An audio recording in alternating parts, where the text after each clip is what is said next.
어, 오늘 제목은 우상숭배자의 최후 결과라는 제목으로 말씀을 나누도록 할게요. 에스겔 여기 14장 우리가 말씀을 읽었습니다. 6절부터 11절 말씀인데 무슨 말씀, 어떤 내용인지 여러분 파악이 되셨습니까? 이스라엘에 거주하고 있는 그 외국인들을 말하는 거예요. 이스라엘 족속 중에는요, 이 당시 그 이제 포로 잡혀 이 에스겔서는 바벨론에 포로 잡혀 있을 때 그런 시드기야 왕 이후에 바벨론 포로 잡혀 있을 때 이제 상황들이거든요. 여기 보면 이 뒷부분에는요, 아예 하나님께서 새로운 성전을 건축할 거다 하면서 아예 성전 그림까지 세세하게 시내산에서 모세에게 설명했던 것과 같이 성전에 있는 기명, 건물 모든 것을 다 설명하는 장면이 뒷부분에 나옵니다. 그러니까 그건 뭐죠? 포로에서 돌아와서 새로운 성전을 건축하고 새롭게 회복할 것에 대한 예언의 이제 내용인데요. 여기 14장 6절부터 11절에는 그런 그런 가운데에서 이스라엘 백성 중에 외국인들이 따라왔을 거 아닙니까? 그죠?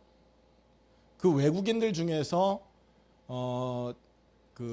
그들이 마음의 우상을 가지고 있거나 하나님을 이렇게 배반하여 떠나버리면 그 이스라엘 이 어떤 축복에서 누굽니까? 이 외국인들, 이방인들을 끊어버리겠다. 그런 얘기를 하고 있어요. 그 부분에 대한 구체적인 얘기인데 한번 보십시오. 6절에 보면 그런즉 너는 이스라엘 족속에게 이르기를 주 여호와의 말씀에 너는 마음을 돌이켜 우상을 떠나라 그랬죠. 그러니까 외국인들한테 하는 말입니다. 우상을 떠나고 얼굴을 돌려 모든 가증한 것을 떠나라. 우상들을 말하는 겁니다. 하나님 싫어하는 것들요. 거기에서 떠나라.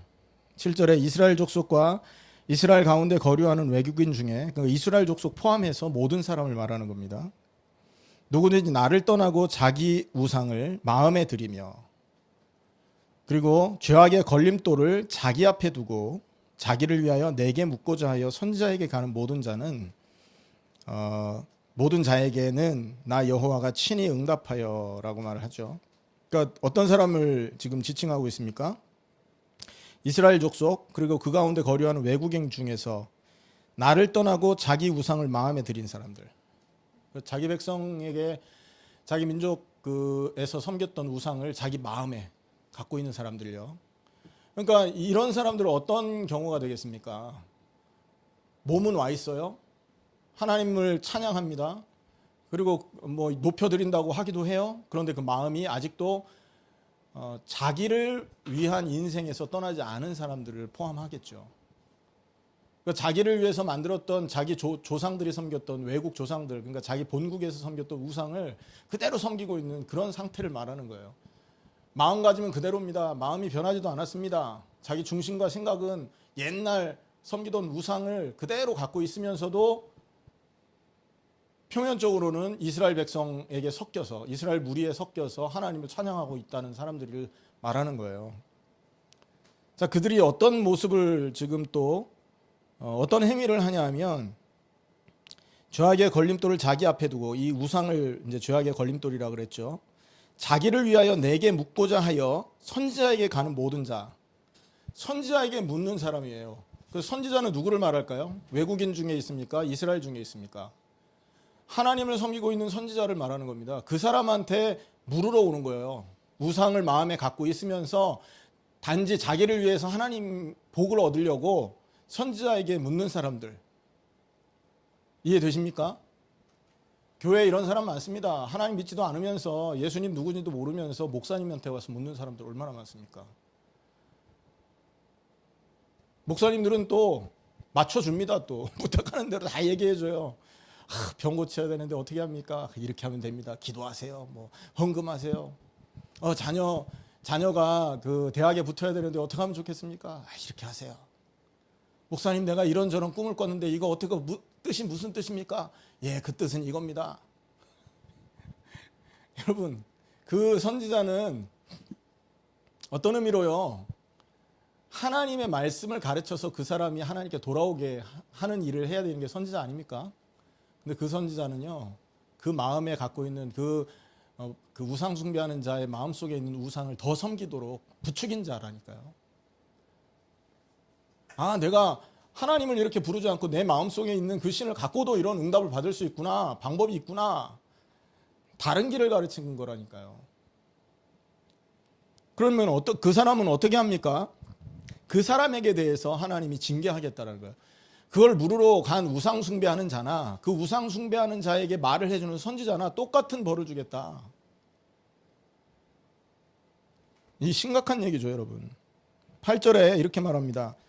그 사람을 대적하여, 그러니까 하나님께서 친히 응답하는데 어떻게 하냐? 그 사람을 대적하여 그들을 놀라움과 표징과 속담거리가 되게 하여 내 백성 가운데서 끊으리니 내가 여호와인 줄 너희가 알리라. 9절에 보면 만일 선지자가 유혹을 받고 말을 하면 나 여호와가 그 선지자를 유혹을 받게 하였음이거니와 내가 손을 펴서 내 백성 이스라엘 가운데에 그를 멸할 것이다. 선지자가 말을 할 수는 있습니다만 하나님이 그거 그렇게 하게 허락한 거죠. 좋은 뜻으로 허락한 거겠습니까? 좋은 뜻으로 허락하는 게 아니라니까요. 목사들한테 물으러 가면 비슷한 얘기 합니다. 그죠? 성도가 우상을 숭배하고 있는지 하나님을 섬기는지 구분 안 된 채로 그런 구분이 안 되는 상태인데도 불구하고 목사에게 물으면 얘기해 준다고요. 답도 말해주고. 하나님께로 나온 게 맞아요. 근데 그게 선한 뜻으로 나온 게 아니라는 겁니다. 그걸로 말해서 그런 과정을 통해서 그들을 어떻게 하려고요? 이방의 조롱거리가 되게 하고 멸망 속에 빠뜨리기 위한 심판의 과정으로 하나님께서는 그걸 허락한다는 얘기죠. 그러면서 10절에 그렇게 말합니다. 선지자의 죄악과 그에게 묻는 자의 죄악이 같은즉 각각 자기의 죄악을 담당할 것이다. 선지자도 죄악을 담당해서 멸망할 거고 그에게 물으러 간 그들도 죄악을 담당해서 무너질 것이다. 왜 그렇게 합니까? 이는 이스라엘 족속이 다시는 미혹되어 나를 떠나지 아니하게 하며 다시는 모든 죄로 스스로 더럽히지 아니하게 하여 그들을 내 백성으로 삼고 나는 그들의 하나님이 되려 함이라. 주 여호와의 말씀이니라. 그렇게 하면 멸망한다는 것을 본으로 보여주겠다는 얘기예요. 무슨 말인가 이해되십니까? 그렇게 하면 반드시 멸망받고 반드시 하나님의 심판을 받는다라는 것을 가르쳐주기 위해서 선지자 입을 통해 비슷한 얘기를 할 수도 있다는 거죠. 그렇지만 그 결과는 결국은 멸망이고 그 결과는 이스라엘 족속에서 끊어져서, 이 말은 신약적으로 말하면요, 하나님의 백성에서 끊어지는 걸 말하는 거예요. 구원에서 끊어지는 걸 말하는 겁니다. 여러분, 구원받지 못한 자는 우상을 갖고 있는 사람이지 않습니까? 그죠? 구원이 안 된다는 건요, 자기의 것을 자기가 옳다고 생각하는 걸 따라가는 사람이라니까요. 그러니까 그 사람을 향해서 목사가 정확하게, 시대의 메신저들이 정확하게 그들의 영적인 상태를 분별해주고 너 하나님 믿어야 산다라는 얘기를 해주지 않으면 응답 받아본들 망한다는 얘기예요. 근데 그렇게 우상을 그렇게 버리지 못한 그 본인이나 그리고 또 그 우상을 갖고 있는데 깨우쳐주지 못한 선지자나 똑같은 문제를 당하게 하나님 하실 것이다라는 거죠. 여러분, 이 예언이요 굉장히 무서운 예언입니다. 현대 교회의 모습으로 비춰보면요, 목사들 정말 회개해야 될 내용이라고요. 구원이 뭔지, 믿는 게 무엇인지, 예수를 그리스도로 인정하고 그것을 믿는다는 거와 안다는 거의 차이가 뭔지 전혀 얘기 못하고 있지 않습니까? 그러고 교회 목회한다고 있는 거예요. 그 성도 한두 명 많아지면 좋아하잖아요. 그리고 또 뭡니까? 교인들 막 여기저기 빼가지고 교회 그래도 이렇게 이런 거 보고 되게 좋아하는 그런 수준에 머물러 있는 거 아닙니까? 교회 성도들 많아졌다고 좋아할 일이 아니라니까요. 정말 우리가 하나님 앞에 제대로 된 신앙의 기준을 가지고 서 있어야 되는 것입니다. 무슨 말입니까? 우상 숭배하는 자는요, 본인도 망하고 그 우상 숭배자를 도와준 자들도 망하는 거예요. 이게 그렇게 심각한 얘기라는 거죠. 그래서 우리가 오늘 오전 메시지를 가지고 정말 하나님 앞에 서서 내가 정말 십자가와 부활을 내 인생의 모든 해답으로, 내 인생 문제의 모든 것에 대한 해답으로 여기고 있냐, 그리고 십자가와 부활을 통해서 나는 참된 기쁨을 갖는 사람이 맞냐, 아직도 나를 위해서 육신을 따라가고 아직도 나를 위해서 재물을 쌓아두려고 애쓰는 자냐 나는, 아니면 무엇을 먹을까 마실까 염려하지 않고 주와 복음을 위해 그의 나라를 위해 십자가 지고 자기를 부인하고 따르는 하나님의 백성이냐. 정말 생각해 봐야 될 내용 아닙니까? 여러분, 그래서 이거는요, 다른 사람에게 다른 사람을 향해서 저 집사는 안 된 것 같아.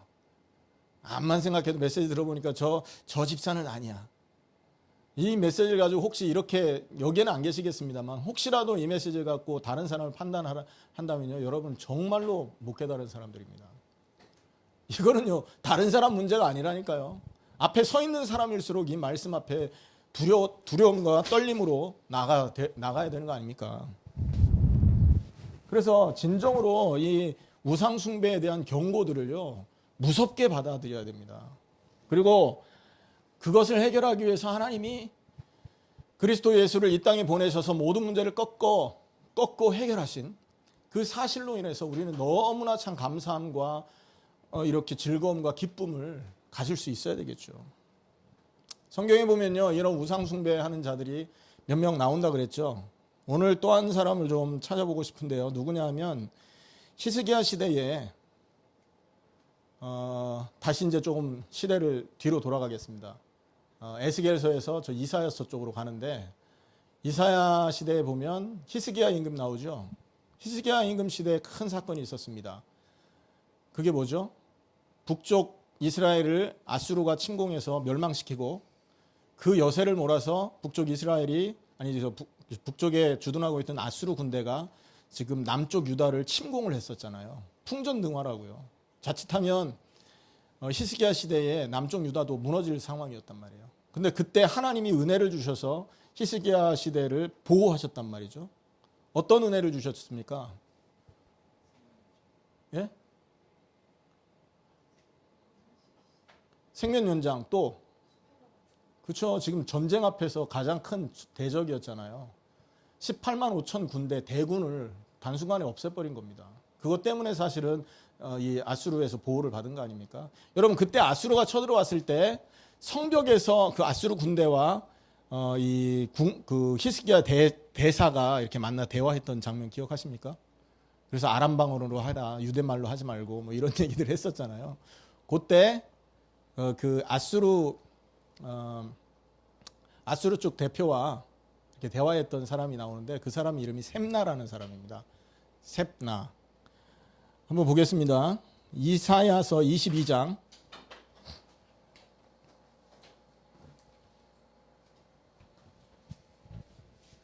이사야 22장 15절에서 18절.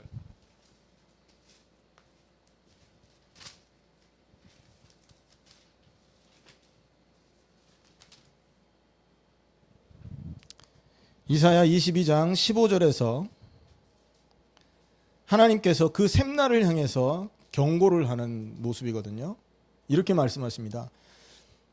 주 만군의 여호와께서 이르시되 너는 가서 그 국고를 맡고 왕국 맡은 자 셈나를 보고 이르기를 내가 여기와 무슨 관계가 있느냐, 여기에 누가 있기에 여기서 너를 위하여 묘시를 팠느냐. 이것은 뭡니까? 하나님이 이사야한테 말한 거잖아요. 셈나한테 가서 이렇게 얘기해라. 그러면서 네가 셈나를 말합니다. 여기와 무슨 관계가 있느냐, 여기에 누가 있기에 여기서 너를 위하여 묘시를 팠느냐. 다윗 왕궁 근처에다 큰 묘시를 팠나 봐요. 그 다윗의 묘 근처에 그 왕실묘 아닙니까? 거기에다가 이 사람이 이제 보면 직분이 왕궁 맡은 자예요. 그러니까 왕궁의 전체 살림을 이렇게 관장하는 그 직분자였는가 보죠. 굉장히 돈도 많고 권력이 있었는가 봅니다. 그리고 히스기야를 대신해서 심부름을 할 정도니까 히스기야 대사거든요. 굉장히 이렇게 권력자였었던 거죠. 그리고 이 셈나는 그 당시에 있죠. 그 정치적인 어떤 성향이 어떤 성향이었냐면 아수르하고 반대 성향을 갖고 있어요. 친아수르가 아니라 반아수르. 그 다음에 그 아수르를 대항하기 위해서 애굽과 손잡기 원하는 거죠. 친애굽. 그러니까 이사야는요, 아수르하고 손잡아야 된다는 얘기를 합니다. 그래야 너희가 살 수 있다. 그런데 이제 이 셈나가 히스기야를 이제 설득해서 반대의 일을 자꾸 하는 거예요. 그러니까 이제 아수르가 쳐들어와서 문제를 일으키게끔 한 원인을 제공한 거예요. 이 셈나라는 사람이. 그런데 어쨌든 히스기야하고 이렇게 손발을 맞춰가지고요, 굉장히 권력을 가지고 있었기 때문에 자기 자신을 위해서 묘시를, 죽기도 전에 묘자리를 지금 준비했고요. 또 높은 곳에 자기를 위하여 묘시를 팠고 반석에 자기를 위하여 처소를 쪼아냈도다. 반석에 자기의 처소, 자기가 살 궁전 같은 거, 아주 엄청난 건축물들을 좀 이렇게 세웠는가 봐요. 나 여호와가 너를 단단히 결박하고 장사같이 세게 던지되 반드시 너를 모질게 감싸서 공같이 광막한 곳에 던질 것이라. 주인의 집에 수치를 끼치는 너여, 내가 그곳에서 죽겠고 내 영광의 수레도 거기 있으리라. 내가 너를 관직에서 쫓아내며 내 지위에서 낮추리니 그날에 내가 힐기야의 아들 내 종 엘리야김을 불러서 너를 대신해서 그 자리에 있게 하겠다. 뭐 이런 말씀입니다. 여러분, 여기서 셈나가 지금 보세요. 히스기야 국내 대신이잖아요. 나중에는요, 이 강등이 됩니다. 여러 가지 정치적인 갈등에 의해서 강등이 돼서 서기관으로 머무르게 되거든요. 그리고 아수르와의 대화를 하는 히스기야의 대사기도 하고. 근데 여기 22장에서는 하나님이 그렇게 쓰임을 받았던 셈나를 향해서 적대적인 예언을 하고 있잖아요. 어떻게 되느냐? 일단 셈나가 세웠던 묘실이 자기 의도대로 허용되지 않을 것이다 라는 걸 첫 번째 얘기하고요. 그리고 19절에서 21절 말씀해 보면 관직에서 쫓겨나서 그 자리도 엘리야김으로 대체될 것이다. 그리고 22장 18절에 우리가 조금 전에 읽었던 것처럼요, 유배당해 죽게 될 것이라고 예언을 합니다. 왜 셈나가 여러분, 셈나가 왜 하나님에게 이렇게 적대적인 메시지와 예언을 받게 될까요? 이유를 한번 찾아보십시오. 왜라고 생각하십니까? 하나님은요, 자기 백성을 통해 영광 받으시기 원했잖아요. 그죠? 그리고 그들을 깨우치기 위해서 아수르를 일으켜서 지금 메시지를 하고 있는 중입니다. 사실 전쟁이라는 건. 전쟁을 일으켜서 멸망시키려고 하는 게 아니잖아요, 하나님이. 전쟁을 통해 그들에게 메시지를 주고 그들이 회개하고 하나님께 돌아오게 하기 위해서 일으켰단 말이에요. 자, 그러면 하나님의 사람이라면 하나님의 뜻이 무엇인지를 깨닫고 그들이 하나님 앞에, 이스라엘 백성이 하나님 앞에 회개하고 돌아오도록 돕고, 히스기야 왕이 혹시 잘못한다면 옆에서 간언을 들여가지고 제대로 하나님께 설 수 있도록 이런 일을 하는 게 원래 그 위치에서 해야 될 일이란 말이에요. 그것 때문에 궁중에다 올려놓은 겁니다. 그것 때문에 서기관의 자리에 뒀던 거고, 히스기야의 대사가 되도록 하나님이 그 자리에 올려놓았던 거예요. 그런데 이 사람은 하나님이 하려고 했던 그 사역에 대해서는 전혀 관심이 없었던 겁니다. 단지 자기의 지위와 자기의 직분을 이용해서 부를 형성하고요. 그 부 재산을 가지고 무슨 짓을 했느냐? 묘자리를 팠다고요. 묘실을 팠는데 하나님을 위해 팠다고 나옵니까? 묘실 누구 때문에 팠다고 나와요? 자기를 위해서 팠다고 하는 거예요. 하나님은 지금 전 세계를 회개시킬 이스라엘 백성에게 메시지하고 그들을 변화시킬 일을 위해서 지금 많은 작업을 하고 있단 말이에요. 근데 하나님의 말씀을 수종 들어야 될 서기관 아닙니까, 이 사람이? 이스라엘 백성을 깨우칠 자리에 궁중에 있는 유력한 자란 말이에요. 그런 자가 하나님의 계획과는 전혀 상관없이 자기를 위한 일에만 관심을 두고 있는 거예요. 묘자리도 자기를 위해서 팠을 뿐만 아니라 자기를 위하여 반석 위에 자기 처소를 세운 거죠. 아까도 말씀드렸지만요, 여러분 무너지지 않기, 여러분 반석에 처소를 이렇게 예비했다는 건요, 굉장히 어려운 얘기예요. 여러분 건물을 지을 때 아무렇게 건물 짓지 않잖아요. 기초를 판단 말입니다. 기초가 깊어지면 깊어질수록 건물을 높게 지을 수 있잖아요. 그런데 반석을 팠다고 생각해 보세요. 그 시대의 과학으로 반석을 쪼개가지고 거기에 기초를 세운다고 생각해 보세요. 이게 될성한 얘기가 아니라니까요. 여러분, 저 맨하탄에 저렇게 좁은 땅에 높은 빌딩들이 있어도 저 빌딩이 튼튼한 이유는요, 그 기반이 반석이기 때문에 그런다 그러잖아요. 돈이 많이 드는 공사를 한 겁니다. 이 사람이. 자기의 집을 세우기 위해서, 자기의 영광을 드러내기 위해서, 후세에 대대로 자기 이름을 높이고 싶어서 이 짓을 한 거죠. 요걸 보고 우상숭배라고 하는 겁니다. 자기를 위해서 한 거잖아요. 하나님의 영광은 전혀 생각하지도 않고 단지 자기 이름 내기 위해서, 자기의 행복을 위해서. 이러니 하나님이 이 셈나라는 사람을 향해서 이런 적대적인 메시지를 할 수밖에 없는 겁니다. 네가 묘실 팠냐? 너 그 속에 못 들어가, 이 말이에요. 네가 반석 위에 집을 세웠냐? 그 집 무너질 거야. 그리고 너 관직에서 쫓겨날 거고 그 다음에 유배당해서 죽게 될 거야. 18절에 나오죠. 반드시 너를 모질게 감싸서 공같이 광막한 곳에 던질 것이라. 여러분, 사람이 공을 저 광야에다 던지잖아요. 그럼 얼마나 멀리 나갑니까? 있는 힘껏 하나님이 이 셈나의 인생을요, 광야에 곤두박질 치게 만들겠다는 얘기죠. 그래서 주인의 집에 수치를 끼치는 너여.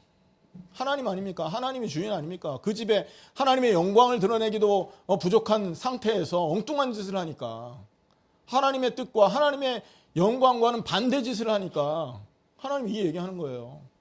높은 자리에 있는다고 여러분 다가 아니라는 겁니다. 여러분, 우리 후대들이 학자가 되고 박사가 되고 좋은 그 직장에 근무하는 그런 공직자가 된들, 그리고 좋은 회사에 수천억 여러분 연봉을 받고 일을 한들 하나님의 영광을 위해서 살지 못하면요, 그들은 이 꼴이 되는 것입니다.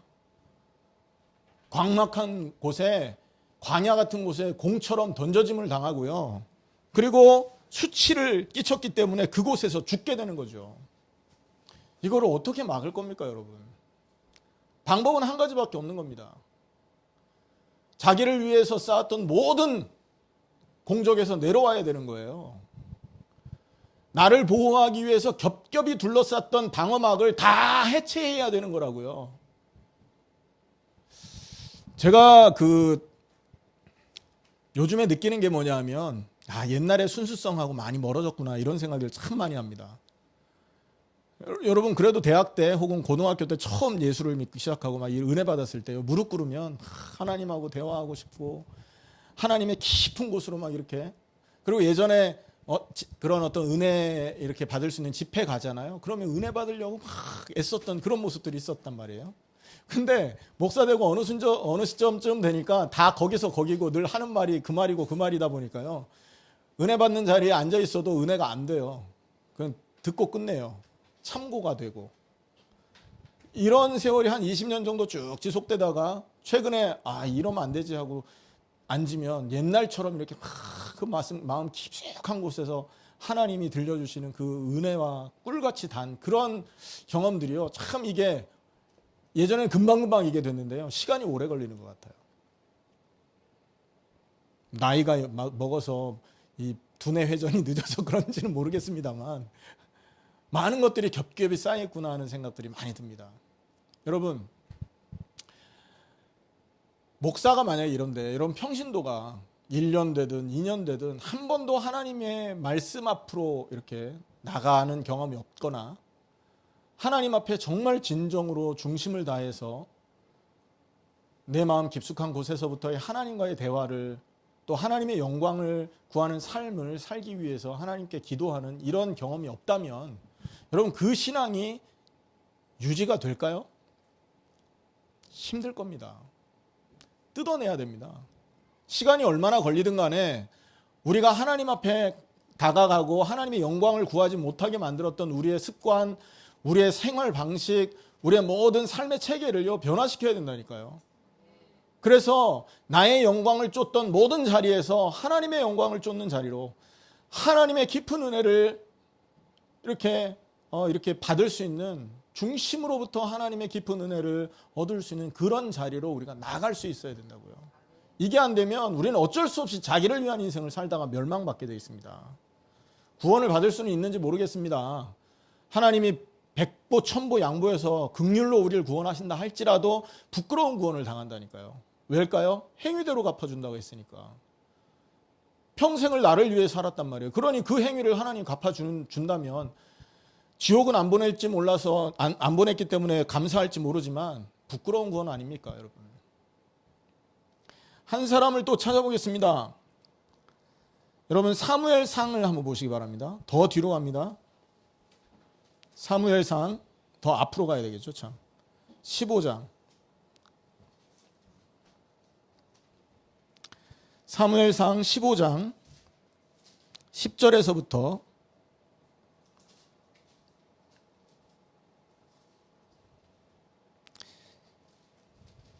12절, 10절에서 12절까지 한번 읽겠습니다. 사무엘상 15장 10절에서 13절입니다. 시작. 여호와의 말씀이 사무엘에게 임하니라. 이르시되 내가 사울을 왕으로 세운 것을 후회하노니 그가 돌이켜서 나를 따르지 아니하며 내 명령을 행하지 아니하였음이니라 하신지라. 사무엘은 근심하여 온 밤을 여호와께 부르짖으니라. 사무엘을 만나려고 아침에 일찍이 일어났더니 어떤 사람이 사무엘에게 말하여 이르되 사울이 갈멜에 이르러 자기를 위하여 기념비를 세우고 발길을 돌려 길갈로 내려갔다 하는지라. 사무엘이 사울에게 이른즉 사울이 그에게 이르되 원하건대 당신은 여호와께 복을 받으소서. 내가 여호와의 명령을 행하였나이다 하니. 자, 이게 이제 아까 제가 말씀드렸던 두 번째 사건입니다. 아말렉과의 전투에서 승리를 했어요. 하나님이 다 없애라고 했거든요. 그런데 없애지 않고 거기에서 그 9절에 보면 사울과 백성이 아각과 그의 양과 소의 가장 좋은 것 또는 기름진 것과 어린 양과 모든 좋은 것은 남기고 진멸하기를 즐겨하지 아니하고 가치 없고 하찮은 것은 진멸하니라. 다 죽여야 되거든요. 하나님 명령이라면. 근데 실한 거는 남겨놓고 실하지 않은 것만 죽인 거예요. 자, 그러면서 13절에 사무엘이 와서 만나니까 핑계를 대는 겁니다. 뭐라고 핑계댔습니까? 13절에 내가 여호와의 명령을 행하였나이다. 무슨 명령을 해갔다는 얘기입니까? 그렇지, 말씀대로 다 죽였습니다 이 말이에요. 근데 사무엘이 말합니다. 그러면 내 귀에 들려오는 이 양의 소리와 내게 들리는 소의 소리는 어찌 됨이니까 하니라. 자, 여러분 이거는 명령을 행한 척한 거지 행한 게 아닌 거예요. 그죠? 사울이 이런 행동을 할 수밖에 없었던 이유는 한 가지입니다. 하나님의 영광보다는 자기의 영광을 드러내고 싶었던 겁니다. 여러분 일단은 갖고 있으면 양이나 이런 것 가지고 여러분 이거 전쟁에서 취한 전리품 아닙니까? 재산이거든요.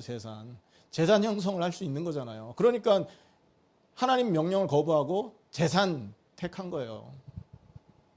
뿐만 아니라 지금 사울이 또 하나 나쁜 짓을 했죠. 어디 나옵니까? 12절에 나쁜 짓을 하나 합니다. 이게 이제 자기의 신앙 고백인 겁니다. 그 사람의 신앙 상태가 표출된 건데 12절 읽어보세요. 사무엘이 사울을 만나려고 아침에 일찍이 일어났더니 어떤 사람이 사무엘한테 말한 거예요. 사무엘을 향해서 어떤 사람이 사울에 대한 얘기를 전해주는 거죠. 이르되 사울이 갈멜에 이르러 자기를 위하여 기념비를 세웠다 그랬잖아요. 뭘 세웠다고요? 기념비 세웠.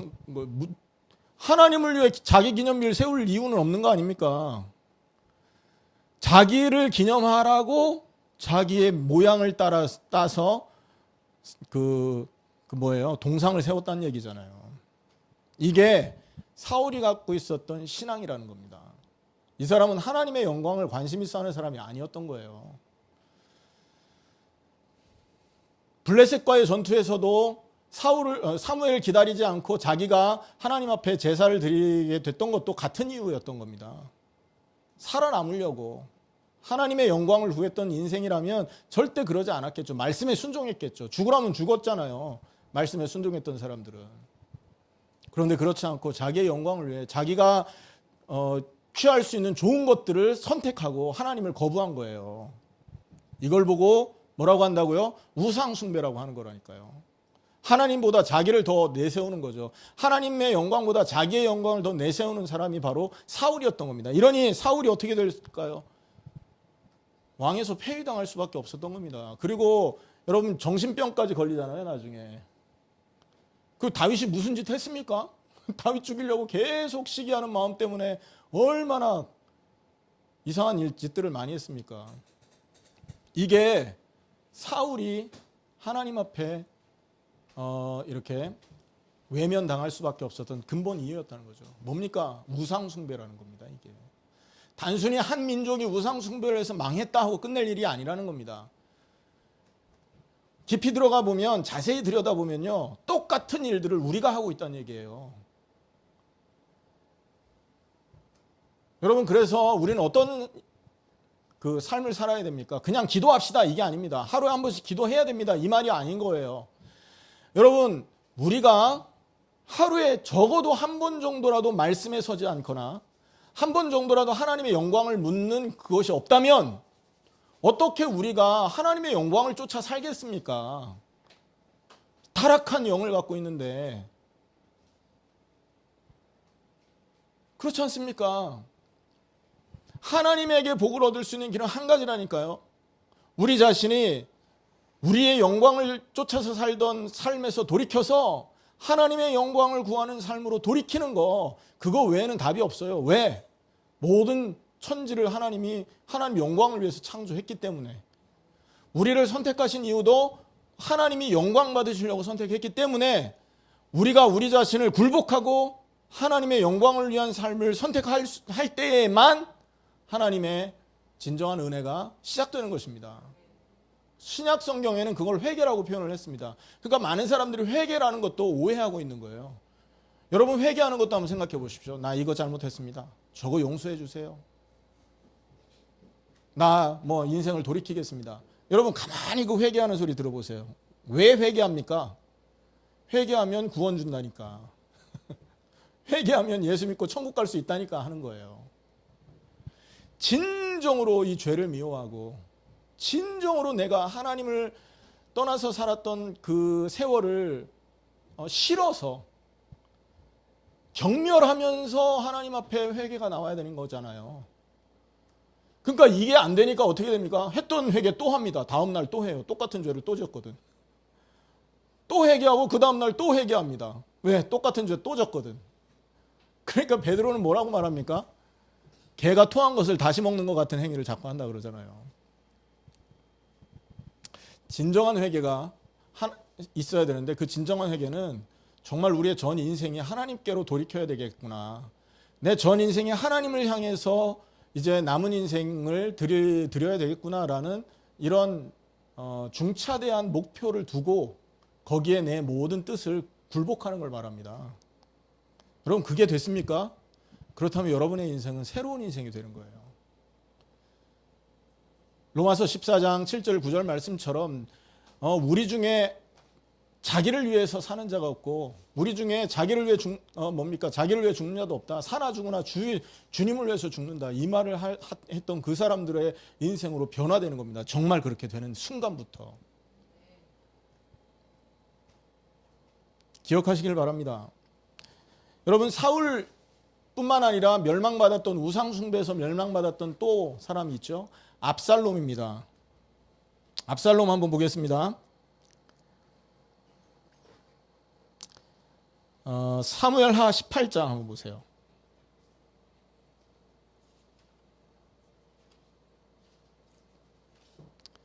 사무엘하 18장 16절에서 18절. 이거는요, 압살롬이 다윗 임금에게 지금 반역을 저지르고 마지막에 제압당한 거예요. 요압이라는 장군에게 제압을 당하고 이제 마지막에 일어난 일을 이제 정리한 내용인데요. 16절부터 18절을 한번 같이 읽습니다. 시작. 요압이 나팔을 불어 백성들에게 그치게 하니 그들이 이스라엘을 추격하지 아니하고 돌아오니라. 그들이 압살롬을 옮겨다가 숲을 가운데 큰 구멍에 그를 던지고 그랬는데요. 왜 숲을 가운데 구멍에 던졌습니까?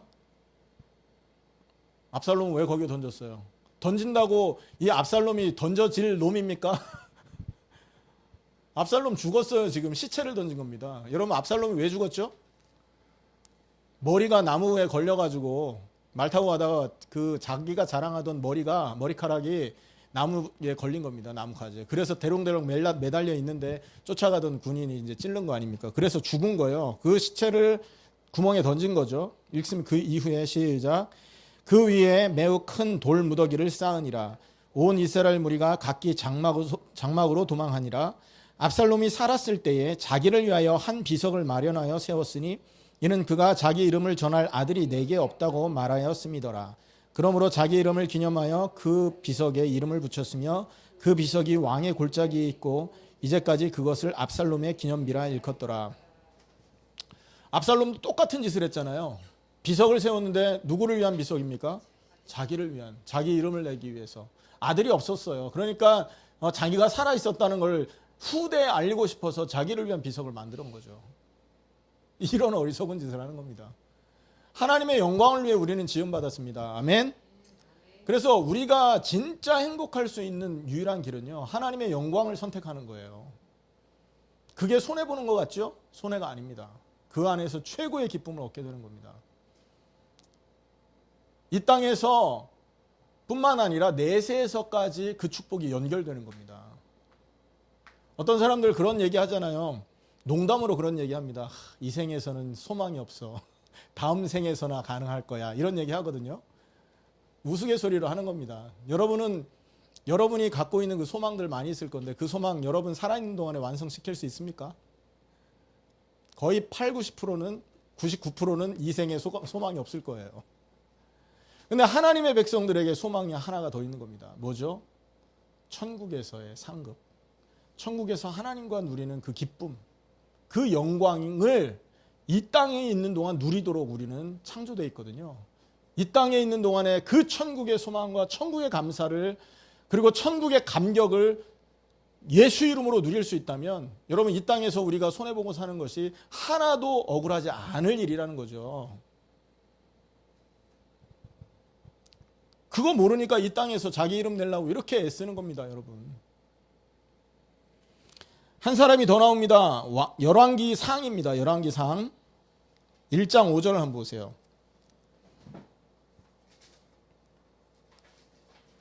열왕기 상 1장 5절에 보면 아도니아라는 사람이 나옵니다. 여러분 아도니아라는 사람의 이름을 들어보신 적 있나요? 아도니아가 누굴까요? 핫깃은 누구고요? 들어봤다고 했는데 아무도 못 들어보신 것 같은 느낌이 싹 들어오는데 핫깃이 누구냐? 다윗의 부인입니다. 이해되세요? 예? 이 그 아도니아는 핫깃의 아들이라고 표현되어 있고요. 바로 이 핫깃의 아들 핫깃이 그렇죠. 다윗의 부인이고요. 아도니아도 다윗의 아들 중에 하나예요. 굉장히 압살롬이 죽었잖아요. 그 다음 왕권을 차지할 수 있는 자리에 있었던 굉장히 유력한 사람이었습니다. 근데 이 친구가 어떻게 됐습니까? 나중에 솔로몬이 왕으로 딱 이렇게 간택을 입었거든요. 그리고 하나님이 강권적으로 솔로몬을 세웠다는 얘기를 듣고는 이 아도니아가 두려워서 숨습니다. 나중에 어찌어찌 살다가 이 아도니아가 마지막에 솔로몬에게 부탁을 해요. 직접 부탁하면 안 들어줄까봐 솔로몬의 엄마 밧세바를 통해서 살짝 부탁을 하는데 여러분 그 누구냐? 그렇죠. 이 다윗의 마지막에 그 죽기 전에 수종을 드렸던 수냄 여인 있잖아요. 아비삭. 사실 거의 왕의 부인과 같은 역할을 했단 말이에요. 다윗이 죽기 전까지. 그 여자를 자기한테 달라는 부탁을 한 겁니다. 그 말은 무슨 말입니까? 반역이거든요. 어떤 의미로 말하면. 죄기도 하고. 그래서 솔로몬이 이 아도니아를 죽입니다. 나중에. 자, 그런데 아도니아가 이렇게 비참하게 최후를 맞을 수밖에 없었던 이유가 5절 기록되어 있죠. 왜 나옵니까 거기에? 그쵸. 스스로 높여서 이르기를 내가 왕이 되리라. 그리고 자기를 위하여 병거와 기병과 호위병 50명을 준비하니라. 자기를 위한 인생, 자기를 위한 선택은 다 무너지는 것입니다. 이렇게.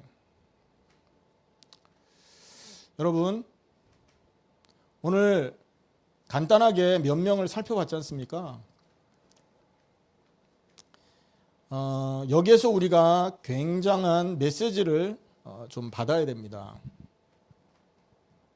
뭐냐? 우상 숭배자는요, 당연한 최후를 당할 수밖에, 비참한 최후를 당연히 당하게 되는 것이다. 예전에는 우상 숭배, 그럼 뭐라고 얘기했습니까? 고린도전서 10장 20절, 귀신을 섬기는 거니까, 귀신 섬기면 3, 4대 망한댔으니까 망한다 라고만 생각했다고요. 그게 틀린 얘기는 아니잖아요. 근데 깊이 들여다보면 더 중요한 뿌리가 있다는 거죠. 왜 하나님이 우상 숭배하는 자를 남겨둘 수 없느냐 하면, 하나님의 영광을 위해서 창조되어 있는 우주 창조하신 하나님이 하나님의 영광 받으시려고 우리를 구원하신 하나님이시고, 그리스도를 통해서 구원하신 것도 하나님의 영광 때문에 그 일을 행하셨단 말이에요.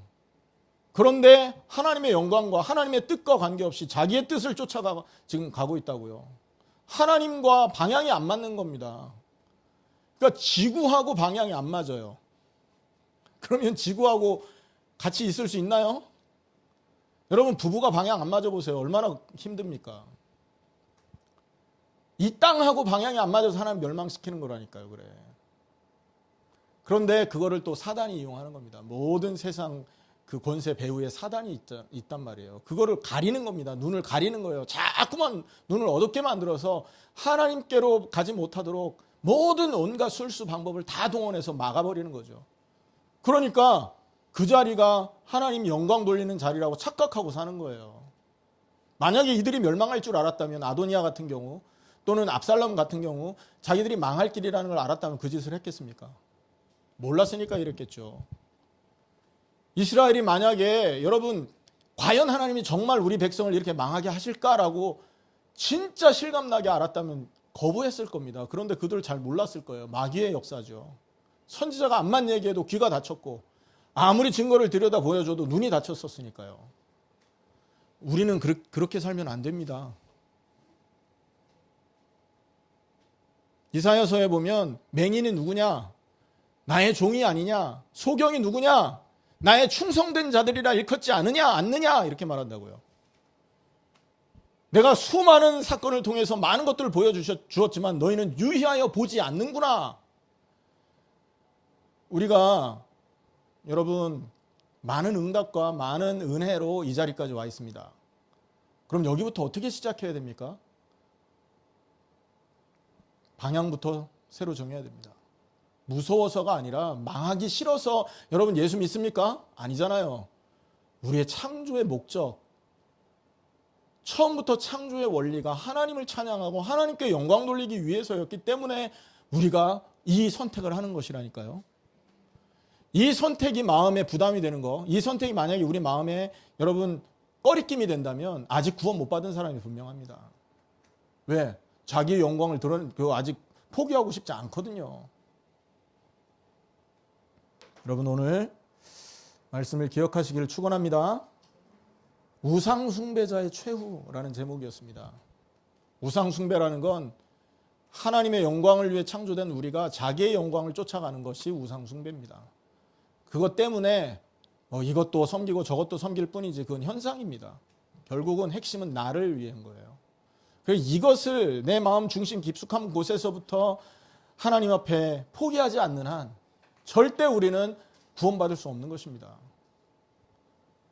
예수님 그랬잖아요. 하나님과 재물을 겸하여 섬길 수 없다고 그랬지 않습니까? 재물이면 재물을 섬기는 거라니까요. 겸하여 섬기다는 말 자체가 없는 거라고요. 그래서 우리가 이번 한 주간 정말 진정한 회개를 통해 하나님 영광을 선택하시고, 그리고 모든 우리의 삶이 나 자신을 위한 삶이 아니라 주님을 위한 삶이 될 수 있도록 계속적으로 하나님을 대면하고 하나님의 뜻과 계획을 기도로 물어가시는 여러분 될 수 있기를 예수님의 이름으로 축원합니다. 기도하겠습니다.